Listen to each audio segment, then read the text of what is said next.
this includes both the mythic contents and the heroic contents. So let's see what that means.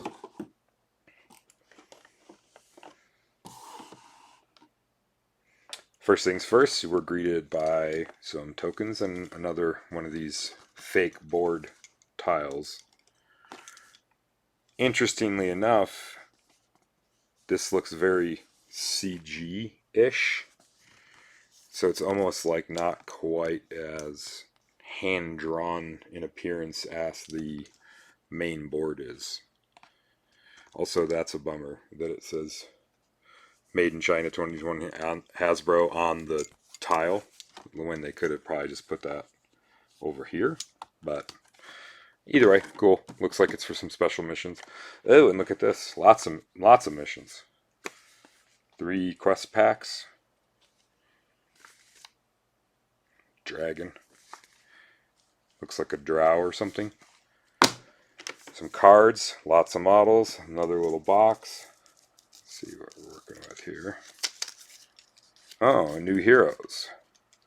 So we have an orc bard, a warlock, a druid, and a wizard, with the models to go with them. Artifacts, warlock spells, equipment, bard spells, equipment, druid spells. So, a couple cool artifacts. Druid spells, shape shaft, dagger, rapier. So it appears that the special characters have special equipment as well. The bard can do some stuff. Demon form for the warlock, fear, and dark wings. Cool. More combat dice. So these are different poses, is what these are. So it's like either it's like a hero abomination, or it's just a variant. Female goblin with little punchy fists. Orc with a hammer. Vacuum form trays. Cool.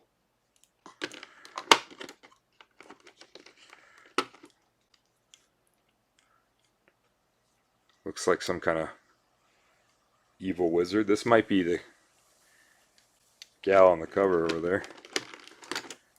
We got a baby gargoyle or a dragon man, one or the other.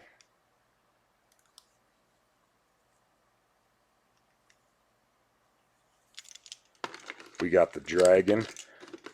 It's pretty cool. He's perched up on this little pillar, but he's still got a regular size base. So still a game piece, very much a game piece, but that's cool. If you're going for super elaborate, Hero Quest probably isn't your jam particularly. It's a cool undead with a real big sword. Chaos Knight in a much more action-y pose. And also, I guess it's not, it's an Abyss Knight or something. What do they call it? Hang on a second here. Because they used to be called, oh, now they're called Dread Warriors. They used to be called Chaos Warriors. But that's Games Workshop.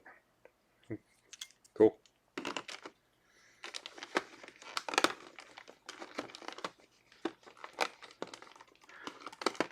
Mer. Foam trays. You are my enemy. I hate you, foam trays. Oh, geez. Careful there, buddy.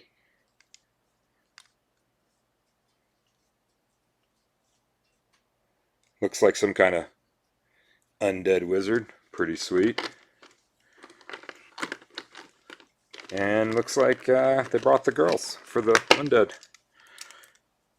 Got a very hip, very wide-hipped female mummy. Looks like some girl zombies down here at the bottom. Yep. She looks like she's maybe even got some kind of weapon. I guess she's got some kind of weapon. I guess the other zombies do all have weapons as well, so that would make sense. Alright, well, pretty cool. Some alternative sculpts, some new heroes.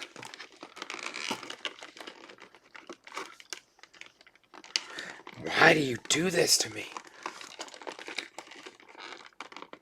This one's more extreme than the others. There we go. Oh.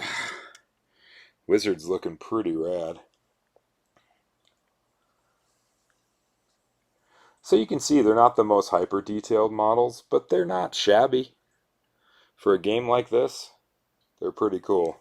If I were a young lad who didn't have a lot of models, this would be a great way to get a lot of models pretty cheap. And let's see what's in the heroic contents. A little tiny box. I pre-cut all these. This is all taped closed. So. Just so you know. Alright, we got the ladies and the man. So we got a female barbarian, female wizard, female dwarf, and the male elf re-emerges. And we got looks like a hobo with a torch. We got an angry homeless man. This, I believe, is the legendary Sir Ragnar, who shows up in all the missions as the hapless NPC. It's got a little chain on, little chain. He must have broke out of the dungeon. All right, cool. So you can do your gender swaps if you want. You got models for both. You got cards for both. So I guess if you backed at the lower tier, this would be the only bonus content you'd get, would be these alternate sculpts. So for me, it was worth it to get the 2 expansions to just buy in, and who knows, I'm not sure what this is going to MSRP at. I'm not sure how often I'll even play it, to be perfectly honest. But I'm a big HeroQuest fan, and I guess this is me voting with my dollars so that they realize games like this are cool and help people get into a hobby that's actually really beneficial in a lot of ways for a lot of people. At least it has been for me in my life. Alright, HeroQuest. That's it. That's all the content.